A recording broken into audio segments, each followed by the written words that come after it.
بسم اللہ الرحمن الرحیم الحمد للہ رب العالمین وصلی اللہ علی سیدنا محمد وآلہ الطاہرین اللہم صلی علی محمد وآل محمد۔ حقیقتاً یہ ہے کہ مجھے چاہیے کہ میں معارف ولایت کے برادران جو ہے ان کے کا شکر گزار ہو جاؤں کہ انہوں نے موقع دیا ہے کہ میں جو ہے کچھ لب کشائی کر سکوں جناب سیدہ طاہرہ کی عصمت کے حوالے سے، چونکہ آج کل یہ موضوع بہت زیادہ ڈسکس کیا جا رہا ہے۔ بعض نے یہاں تک جرأت کی ہے کہ جناب سیدہ مثلاً اپنے فلاں مطالبے میں فلاں بات میں عیاذ باللہ وہ غلطی پہ تھیں، تو یہاں یعنی فیصلہ جو ہے وہ اسی بات سے ہو جاتا ہے کہ جناب سیدہ معصومہ تھیں،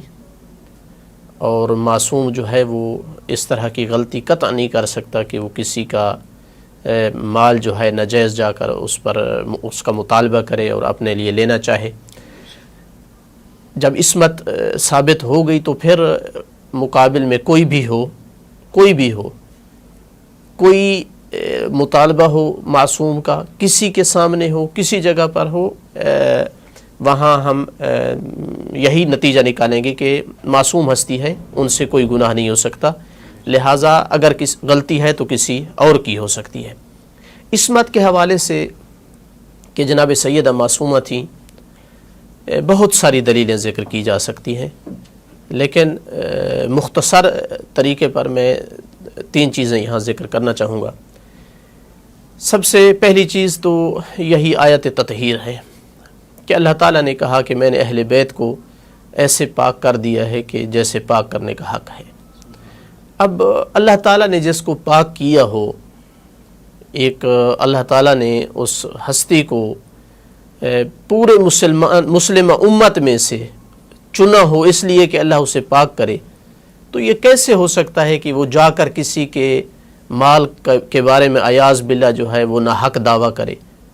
اس کا وہ مال نہ ہو لیکن کہے کہ میرا مال ہے؟ کیسے ہو سکتا ہے؟ یعنی یہ پاک تو نہ ہوا، یعنی جو اپنے مال کے علاوہ دوسرے مال کا جا کر مطالبہ کرتا ہے تو وہ پاک تو نہ کہلائے گا، جبکہ اللہ تعالیٰ کہتا ہے کہ میں نے ایسے پاک کیا ہے جیسے پاک کرنے کا حق ہے۔ اور جناب سیدہ طاہرہ وہ ہستی ہیں کہ جو اہل بیت کا متفق علیہ فرد ہیں، اہل سنت ہوں، شیعہ ہوں، تمام کے نزدیک جناب سیدہ اہل بیت کا یقینی فرد ہے۔ تو سب سے پہلے تو یہ اس آیت کی اس سے تکذیب لازم آتی ہے کہ اگر کوئی کہے کہ وہ کبھی کبھی جا کر جو ہے وہ ناجائز بھی مطالبہ کرتی تھی مال کا دوسروں کے اموال کے بارے میں۔ دوسری بات کہ صحیح ترین احادیث میں یہ چیز وارد ہوئی ہے کہ جناب سیدہ جناب مریم کا درجہ رکھتی ہیں، بلکہ ان سے بھی افضل ہیں۔ مثلا ان میں سے میں 2-3 حدیثیں ذکر کروں گا۔ پہلی حدیث مسند احمد میں ہے، جلد نمبر 4 اور صفحہ نمبر 409۔ میں صرف ایک حوالہ لے کر کے آیا ہوں، ورنہ 10 جو ہے کتب کا حوالہ دیا جا سکتا ہے ہر ایک حدیث کے حوالے سے۔ جتنے محققین تھے اس کتاب کے اوپر سب نے کہا ہے کہ یہ حدیث صحیح و سند ہے۔ یعنی میں جس کتاب کا حوالہ دے رہا ہوں، یہ یعنی جس نسخے کا، یہ لبنان بیروت مؤسسۃ الرسالہ سے چھپی ہے 1416 میں۔ ان ابن عباس راوی ہے اس کا، قال خط رسول اللہ صلی اللہ علیہ وآلہ وسلم فی الارض 4 خطوط، رسول اللہ صلی اللہ علیہ وآلہ وسلم نے زمین پر 4 خط کھینچے۔ دیکھیں یہ طریقہ سکھانے کا وہاں کیا جاتا ہے جہاں قصد ہو کہ اس کو لوگ یاد رکھیں، بھولے نہیں، ورنہ زبان سے بھی بات کہی جا سکتی ہے۔ جب کسی کو لکھ کر دیا جاتا ہے نا، اس وقت بلیک بورڈ نہیں ہوتے تھے، زمین کو استعمال کیا جاتا تھا، لکھ کر جو چیز دی جاتی ہے وہ اس لیے ہوتی ہے کہ بخوبی سمجھیں اور اس کو بھولے نہیں۔ 4 خط کھینچے اللہ کے رسول نے، پھر فرمایا اتدرون ما ھذا، تم جانتے ہو یہ خط کیا ہے؟ یہ لکیریں جو 4 کھینچی ہیں یہ کیا ہیں؟ فقالوا اللہ ورسولہ اعلم، اللہ اور اس کا رسول جانتے ہیں کہ یہ کیا ہے۔ فقال رسول اللہ صلی اللہ علیہ وآلہ وسلم، یہ تمہید باندھنے کے بعد آپ نے فرمایا افضل نساء اہل الجنہ خدیجہ بنت خویلد، فاطمہ بنت محمد و آسیہ بنت مزاحم امرأۃ فرعون و مریم ابنت عمران، 4 خواتین یہ افضل نساء اہل الجنہ ہیں۔ اگر ہم اس چیز کا لحاظ رکھیں کہ جناب سیدہ کو جناب مریم سے پہلے ذکر کیا ہے تو یہ ان سے افضل ہونے کی علامت ہے، یا اگر یہ نہ بھی کہا جائے کہ یہ چیز اس پہ دلالت نہیں کرتی تو کم از کم یہ کہا جا سکتا ہے کہ جناب مریم کا درجہ رکھتی ہیں۔ دوسری حدیث وہاں سے ثابت ہوتا ہے کہ نہیں، ان سے افضل ہیں۔ یہ حدیث مسند احمد میں بھی آئی ہے، صحیح سند حدیث ہے، صحیح بخاری میں بھی آئی ہے، دوسرے بھی 10 مصادر میں یہ حدیث آئی ہے کہ رسول اللہ صلی اللہ علیہ وآلہ وسلم نے فرمایا الحسن والحسین سیدہ شباب اہل الجنہ و فاطمہ سیدۃ نساء اہل الجنہ، اہل الجنہ کی جتنی خواتین ہیں ان کی فاطمہ سردار ہیں۔ صحیح بخاری میں بھی یہی ہے، فاطمہ سیدۃ نساء اہل الجنہ۔ دوسری جگہ پہ صحیح بخاری میں کہا کہ قال رسول اللہ صلی اللہ علیہ وآلہ وسلم فاطمہ بضعۃ منی فمن اغضبها فقد اغضبنی۔ اس حدیث کو انشاءاللہ بعد میں اس کی شرح دیتے ہیں۔ تو پہلی حدیث سے کم از کم یہ ثابت ہو رہا ہے کہ جناب سیدہ جناب مریم سے اگر افضل نہیں ہے تو ان سے کم نہیں ہے۔ اس دوسری حدیث سے یہ ثابت ہو رہا ہے کہ جنت کی جتنی خواتین ہیں ان سب سے جناب سید افضل ہیں، ان کی سردار، ان کی آقا زادی ہیں۔ اب جناب مریم کا کیا مقام ہے، اس حوالے سے اگر ہم جناب مریم کا مقام دیکھتے ہیں تو قرآن مجید ارشاد فرما رہا ہے وَإِذْ قَالَتِ الْمَلَائِكَةُ يَا مَرْيَمُ إِنَّ اللَّهَ اصْطَفَاكِ وَطَهَّرَكِ وَاصْطَفَاكِ عَلَى نِسَاءِ الْعَالَمِينَ، جب ملائکہ نے کہا اے مریم بے شک اللہ نے تجھے چن لیا ہے، مصطفیٰ بنا لیا ہے، وَطَهَّرَكِ اور تجھے پاک بنایا ہے، وَاصْطَفَاكِ عَلَى نِسَاءِ الْعَالَمِينَ عالمین کی خواتین پر تجھے چن لیا ہے۔ تو جناب مریم کو 2 دفعہ اللہ نے ان کا استفاء کیا ہے، انہیں چنا ہے، اور ان 2 دفعہ کے چننے کے درمیان ان کو پاک بنایا ہے۔ اب جناب مریم کی عصمت اور طہارت اس آیت سے بالکل واضح ہو رہی ہے، جلی ہو رہی ہے ان کی عصمت و طہارت، کہ اللہ نے ان کو مصطفیٰ بنایا ہے اور ان کو پاک بنایا ہے۔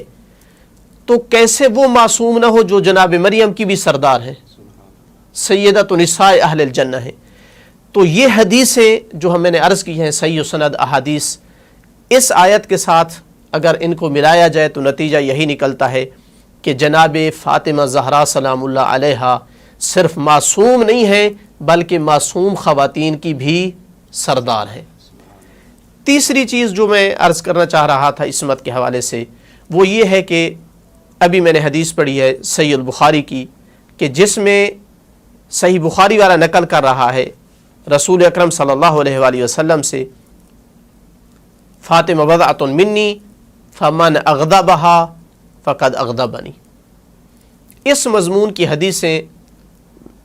یعنی 10 سینکڑوں مصادر میں مل جائیں گی اور صحیح سند احادیث کے ساتھ کہ اللہ کے رسول نے فرمایا کہ فاطمہ کو جس نے بھی غضبناک کیا اس نے مجھے غضبناک کیا، فاطمہ کو جس نے اذیت کی اس نے مجھے اذیت کی۔ تو اب اگر ایاز باللہ جناب سیدہ سے کوئی غلطی ہو سکتی تھی تو پھر اس کا مطلب ہے وہ کسی پر غلط طریقے سے بھی غضبناک ہو سکتی تھی، ناجائز حق پہ بھی غلط، وہ حق نہ ہونے کے باوجود بھی غضبناک ہو سکتی تھی۔ تو کیسے رسول اکرم صلی اللہ علیہ وآلہ وسلم فرما رہے ہیں کہ فاطمہ جس پر غضبناک ہوئی اس پر میں غضبناک ہوا، جس پر میں ہوا تو اس پر اللہ تعالیٰ غضبناک ہوا۔ یہ تب ہو سکتا تھا جب رسول اللہ کو پورا یقین تھا کہ میری بیٹی معصوم ہے، میری بیٹی کبھی بھی کسی کے مال پر ناجائز مطالبہ نہیں کر سکتی ہے، کسی کے ساتھ ناانصافی نہیں کر سکتی ہے، تب ہی تو ان کی کے غصے اور ناراضگی کو اپنا ناراضگی قرار دی اور ان کی رضا کو اپنے رضا قرار دی۔ یہ جناب سیدہ کی عصمت پر انتہائی واضح اور روشن دلیل ہے کہ اگر وہ معصوم نہ ہوتی تو ان کو یہ مقام ممکن نہیں تھا کہ رسول اللہ یہ مقام عطا کرتے کہ اگر فاطمہ کسی پر ناراض ہوئی تو اس پر میں ناراض ہوں۔ یہ عصمت ہوتے ہوئے ایسا کہا جا سکتا تھا ورنہ ممکن نہیں تھا۔ یعنی یہ کہنا کہ جناب سیدہ سلام اللہ علیہا وہ اس مسئلے میں مطالبہ کرنے میں جان بوجھ کر ایاز باللہ انہوں نے جھوٹ نہیں بولا، لیکن وہ غلطی پر تھیں. یہ کہنا جھوٹ کی نسبت دینے سے کم نہیں ہے. یعنی جس طرح ان کی طرف جھوٹ دینے کی نسبت یہ قرآن اور حدیث کی اور رسول اللہ کی تکذیب ہے، ان کو جھٹلانا ہے، اسی طرح انہیں ایاز باللہ غلط کہنا بھی، چونکہ غلطی پر کہنے کا مطلب یہ ہے کہ وہ مسئلہ نہیں جانتی تھیں. اب میراث کا مسئلہ کہ انبیاء کی میراث ہوتی ہے یا نہیں ہوتی، یہ یعنی اہم ترین مسائل میں سے ہے اسلام کے. جو خاتون میراث کا ایک مسئلہ نہیں جانتی ہے، کیسے اللہ تعالیٰ نے انہیں یعنی جنت کی تمام خواتین کی جو ہے وہ سردار قرار دیا ہے؟ کیسے ایسی خاتون کو اللہ نے پاک ہونے کا ان کا اعلان کیا ہے، باوجود اس کے کہ وہ چھوٹے سے مسائل سے وہ جو ہے نابلد تھیں؟ اصلاً یہ کہنا یعنی ٹکراتا ہے قرآن مجید کی ان آیات کے ساتھ اور جناب سیدہ کو جو مقام دیا گیا ہے اس مقام کے ساتھ. یعنی وہ لوگ تو جانتے تھے کہ جو کبھی قرآن کی فلاں آیت کا معنی ان کو نہیں آتا، کبھی فلاں معنی نہیں آتا، کلالہ کا کیا معنی ہے، فاکہتا و ابا کا کیا معنی ہے، بڑا عرصے تک یعنی ایک ایک لفظ جو ہے کتنی بار کہنا پڑتا تھا ان کو کہ لولا علی لہلک فلان. جبکہ جناب سیدہ جن کی عصمت و طہارت کی قرآن نے گواہی دی، کہ جن کے مقام کی اللہ کے رسول نے گواہی دی، وہ اس مسئلے کو نہیں جانتی تھی. کیسے ہو سکتا ہے اصلاً؟ پھر یہ یہاں تک نہیں رکے گا کہ یہ جناب سیدہ کی ایاز باللہ ان کا خطا تھی. یہ تو رسول اللہ صلی اللہ علیہ وسلم پہ بھی حرف آتا ہے کہ یہ مسئلہ وہ مسئلہ تھا جس کا تعلق یا رسول خدا سے تھا یا جناب سیدہ سے تھا. چونکہ میراث ہونی تھی تو رسول اللہ کی ہونی تھی، اور جس نے وارث بننا تھا وہ جناب سیدہ نے بننا تھا. تو یہ کیسے ممکن ہوا کہ 23 سالہ اپنی زندگی میں دوسرے مسلمانوں کو تو چھوٹے چھوٹے مسائل بتاتے رہے کہ اگر کسی کو تھوڑا سا جلد پہ نا کوئی اگر زخم لگا دے تو اس کی اتنی دیت ہے، یا یوں کہوں اتنا تو بتاتے رہے کہ اگر واش روم میں بیت الخلاء میں جاتے ہیں تو وہاں پہلے دایاں پاؤں رکھنا ہے یا بایاں پاؤں. لیکن اپنی بیٹی کو اتنے تک نہیں بتایا کہ میری کوئی میراث بھی ہوگی یا نہیں. تو کیا خیال ہے، یعنی رسول اکرم صلی اللہ علیہ وآلہ وسلم پر یہ حرف آتا ہے یا نہیں کہ ایاز باللہ انہوں نے کوتاہی کی ہے اپنی بیٹی کو یہ مسئلہ جو ان سے تعلق رکھتا تھا ان کو نہیں بتایا، لیکن دوسرے مسلمانوں کو بتا دیا جن کا اس مسئلے سے کوئی تعلق نہیں تھا. یہ باپ اور بیٹی کے درمیان کا معاملہ تھا کہ میراث ہونی ہے یا نہیں ہونی. پھر صرف رسول خدا صلی اللہ علیہ وسلم پہ حرف نہیں آتا، مولا علی علیہ الصلوۃ والسلام پہ حرف آتا ہے. کیونکہ جناب سیدہ سلام اللہ علیہا جب مطالبہ کرنے کے لیے جا رہی تھیں تو گھر سے باہر جا رہی تھیں، اور خاتون اسلام کے قوانین میں سے ہے کہ شوہر کی اجازت کے بغیر ایک قدم باہر نہیں رکھ سکتی ان کے گھر سے. حتیٰ روایات میں ہے کہ اپنے بابا کی ذریح اقدس کی زیارت کے لیے جایا کرتی تھیں تو مولا علی علیہ الصلوۃ والسلام سے اجازت لیا کرتی تھی. اب جب فدق کا مطالبہ کرنے جا رہی تھی تو مسلمانوں سے میں سوال کروں گا کہ کیا مولا علی علیہ السلام سے اجازت لی تھی یا نہیں لی تھی؟ اگر ایاز باللہ نہیں لی تھی تو اس کا مطلب ہے کہ جناب سیدہ کو پھر آپ گناہگار کہنا چاہتے ہیں اور آیات تطہیر کو جھٹلانا چاہتے ہیں. اور اگر اجازت لے کر کے گئی ہیں تو کیا مولا علی علیہ الصلوۃ والسلام بھی مسئلے کو نہیں جانتے تھے جس طرح آپ نے جرأت کرتے ہوئے یہ کہا ہے کہ جناب سیدہ مسئلے کو نہیں جانتی تھی؟ مولا علی علیہ الصلوۃ والسلام کو کیسے کہیں گے کہ وہ نہیں جانتے تھے، جبکہ رسول اللہ صلی اللہ علیہ وآلہ وسلم تو آخر حیات تک فرماتے رہے تھے کہ اقضاکم علی، تم میں سے سب سے زیادہ واقعے کے مطابق احکام اسلامیہ کے مطابق جو فیصلے کر سکتا ہے وہ علی کی ذات ہے. انا مدینۃ العلم و علی بابھا، جو میں علم کا جو شہر ہوں، میرا دروازہ علی ہے. تو اس کا مطلب ہے کہ جناب سیدہ اگر گئی ہے تو علی علیہ الصلوۃ والسلام کی اجازت سے گئی ہے، اور علی علیہ الصلوۃ والسلام نے اجازت دی ہے تو اس کا مطلب ہے کہ وہ مسئلہ جانتی تھی اور مسئلہ شریعت میں ایسے ہی تھا جیسے جناب سیدہ سلام اللہ علیہ نے پیش کیا ہے. تو لہٰذا ان کو خطا پر کہنا، یعنی جس طرح کہا جاتا ہے کہ ہوش کے ناخن لینے چاہیے، اس سے رسول اکرم صلی اللہ علیہ وسلم پہ حرف آ رہا ہے، اس پر مولا علی علیہ الصلوۃ والسلام پر حرف آ رہا ہے. اور پھر اگر وہ خطا پہ تھیں تو دوسرے مسلمانوں کو کیوں نہیں اس مسئلے کا علم ہوا کہ مسئلہ تو یہ تھا جو خلفاء نے پیش کیا ہے؟ جناب سیدہ ایاز باللہ خطا پہ تھی، جبکہ کتنے سو سال تک یہ فدا کا مسئلہ مسلسل جاری رہا. 7 مرتبہ تاریخ میں ہے 7 مرتبہ اس فدا کو لوٹایا گیا. بنی ہاشم کا حق سمجھ کر کسی کو ترس آتا تھا تو فدا کو لوٹا دیتا تھا. پھر اگلا بادشاہ آتا تھا تو چونکہ جاگیر بہت بڑی تھی تو وہ اس کو لالچ ہوتی اور وہ واپس لے لیتا تھا. ان میں سے معروف ترین واقعہ عمر ابن عبدالعزیز کا ہے کہ اس نے جو ہے وہ فدا کو واپس کیا تھا. تو یہ سارے غلطی پہ تھے. خود مولا علی علیہ السلام اور جناب عباس جو ہے یہ بھی گئے ہیں خلیفہ ثانی کے دور میں کہ یہ فدا ہمارا بنی ہاشم کا حق ہے ہمیں واپس کیا جائے. تو رسول اللہ صلی اللہ علیہ وآلہ وسلم کو عیاذ باللہ ان کو بھی غلطی پہ کہنا پڑے گا, امیر المومنین علیہ السلام کو غلطی پہ کہنا پڑے گا, جناب سیدہ کو غلطی پہ کہنا پڑے گا, دوسرے بنی ہاشم کو جو فدا کو واپس کرتے رہے سب کو. اور پھر اگر سب کو تو غلطی پر کہنے کے لیے تیار ہے تو پھر تیرے اسلام پر سلام ہو. 2 طرح سے یہ مسئلہ ڈائریکٹ رسول خدا صلی اللہ علیہ وآلہ وسلم پر اثر انداز ہے. پہلا اس حوالے سے جو میں عرض کر چکا ہوں کہ اگر کوئی یہ جرأت کرتا ہے کہ یہ کہے کہ جناب سیدہ کو ان مسائل کا علم نہیں تھا تو یہ تربیت میں کوتاہی ہے. ایک عام سمجھدار باپ, دیندار باپ جب اپنی اولاد کو سکھاتا ہے مسائل میراث کے کہ میں جب جاؤں گا تو آپ کی میراث اس طرح تقسیم ہوگی, یہ ظالم انسان یہ کہنا چاہتا ہے کہ رسول اکرم صلی اللہ علیہ وسلم نے عیاذ باللہ کوتاہی کی اور اپنی بیٹی کو نہیں بتایا کہ میراث ہماری ہوگی یا نہیں ہوگی. تو سب سے پہلا ڈائریکٹ حملہ رسول خدا صلی اللہ علیہ وسلم پر یہ ہے. دوسرا, یہ اس طرح سے بھی حرف آئے گا کہ اگر ان کی بیٹی عیاذ باللہ یعنی مجبوری ہے ہمیں یہ لفظ کہنے پڑتے ہیں ورنہ زبان میں جرأت نہیں ہے کہ یہ کہا جائے, عیاذ باللہ اگر ان کو پتہ تھا کہ میری بیٹی کسی کے پاس جا کر ناجائز حق کا مطالبہ کر سکتی ہے تو کیوں ان کو یہ معیار دے رہے ہیں کہ اگر ان کو کسی نے اذیت کی تو اس نے مجھے اذیت کی, اگر کسی نے ان کو خوش کیا تو اس نے مجھے خوش کیا, اگر کسی نے ان کو غضبناک کیا تو مجھے غضبناک کیا. کیوں اپنے ساتھ اتنا جوڑ رہے ہیں؟ اگر عیاذ باللہ وہ کسی کے پاس جا کر جو ہے ان کا مال نہیں تھا وہ اور اس مال کا مطالبہ کر رہے تھے تو یہ بھی رسول اکرم صلی اللہ علیہ وسلم پر حرف آ رہا ہے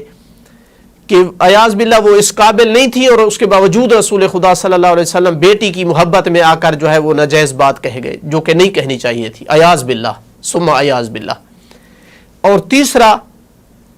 اس جہت سے بھی اس مسئلے کا تعلق رسول خدا صلی اللہ علیہ وآلہ وسلم سے ہے کہ وہ اپنی زندگی میں کئی بار انہوں نے یہ فرمایا اور صحیح السند احادیث میں یہ ہے کہ فرماتے تھے فاطمہ بضعۃ منی, میرا یہ ایک ٹکڑا ہے فاطمہ, جس نے اس کو اذیت کی اس نے مجھے اذیت کی. گویا کہنا یہ چاہتے ہیں کہ اے مسلمانوں, قیامت تک جب تک تم نے رہنا ہے اور اسلام نے رہنا ہے تو یہ میری بات یاد رکھنا, جہاں بھی فاطمہ ہوگی, جو بھی مسئلے میں آپ کو کے سامنے مسئلہ ڈسکس ہو, جو بات بھی ہو, دیکھنا اگر اس میں جناب سیدہ کی میری بیٹی فاطمہ کی کسی پہ ناراضگی ہے تو سمجھنا کہ وہ حق پر ہے. یہ پیغام دے کے جا رہے ہیں کہ اگر کسی نے فاطمہ کو برا بھلا کہا, انہیں کہا کہ یہ غلطی پر ہے, تو سمجھو کہ انہوں نے فاطمہ کو غضبناک نہیں کیا ہے, فاطمہ کو اذیت نہیں کی ہے, انہوں نے مجھے اذیت کی ہے. تو اب آج کے دور میں جو اپنے آپ کو مسلمان کہلوا کر یہ باتیں کر رہا ہے, حقیقتاً وہ جناب سیدہ کو اذیت نہیں کر رہا, اس سے بڑھ کر وہ رسول خدا صلی اللہ علیہ وآلہ وسلم کو اذیت کر رہا ہے. اور دنیا میں جتنے محبین زہرا, محبان اہل بیت اس ٹائم موجود ہیں, وہ ان کو اذیت کر رہا ہے. تو آخر پہ میں یہی کہوں گا کہ اے مسلمانوں, تمہاری مرضی, جس کے ساتھ ہو جاؤ. ہم تو کبھی بھی اس بات پہ سودا نہیں کر سکتے کہ ہم ہمیشہ ان ہستیوں کے ساتھ رہیں گے کہ جو ہستیاں مباہلے میں آ کر جنہوں نے اسلام کی صداقت کی گواہی دی تھی, جنہوں نے اعلان کر کے بتایا تھا کہ یہ وہ ہستیاں ہیں, اللہ نے اعلان کیا تھا کہ یہ وہ ہستیاں ہیں جن کے مقابل آنے والا جھوٹا ہوگا. کونوا مع الصادقین, قرآن مطالبہ کر رہا ہے مسلمانوں ہمیشہ سچوں کے ساتھ ہو جاؤ. تو ہم تو ہمیشہ ان کے ساتھ رہیں گے جن کو قرآن نے سچا کہا ہے, جن کا میدان مباہلہ جن کی سچائی کی آج تک گواہی دے رہا ہے. اس کے مقابل کوئی ہوگا تو وہ غلطی پر ہو سکتا ہے, وہ مسئلے سے لا علم ہو سکتا ہے, مگر یہ ہستیاں ہمیشہ سچی ہوں گی، یہ ہستیاں ہر میدان میں حق پر ہوں گی۔